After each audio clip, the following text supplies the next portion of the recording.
Bonjour. Donc, sur cet exercice, je vous demande, dans un premier temps, de retrouver le nom de chaque outil. Donc là, vous avez les outils de tournage, outils de fraisage, outils de fraisage. Donc pour chaque outil, vous retrouvez le nom. Je vous en ai donné 1, 2 et 3.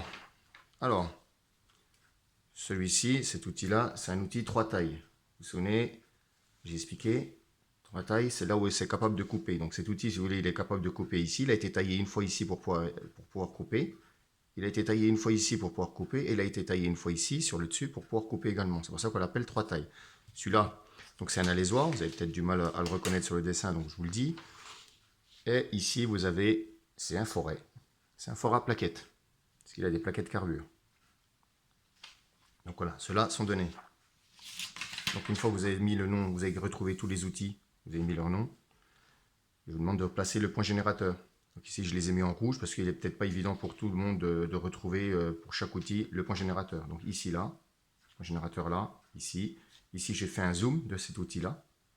C'est un zoom, voilà, cet outil a cette forme là. Donc à vous de retrouver en fonction de cette forme ce qui est capable d'usiner cet outil et vous trouverez le nom de l'outil qui correspond. Ici, c'est pareil, point générateur, je l'ai mis ici, là, là. Alors attention, toute la partie ici, vous avez pu reconnaître, ce sont des outils qui vont travailler à l'extérieur. Ces outils-là, pour rappel, c'est des outils qui vont travailler à l'intérieur. Et j'ai fait également le zoom ici, pour cet outil. Donc voilà, il a cette forme, à vous de trouver ce qu'il est capable de réaliser comme type d'usinage. Pour les outils de fraisage, on se retrouve là. Donc j'ai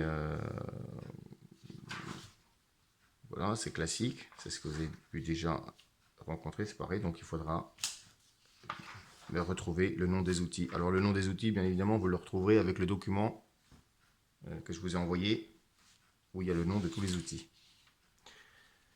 Ensuite, une fois ça réalisé, vous allez placer l'origine porte-outil.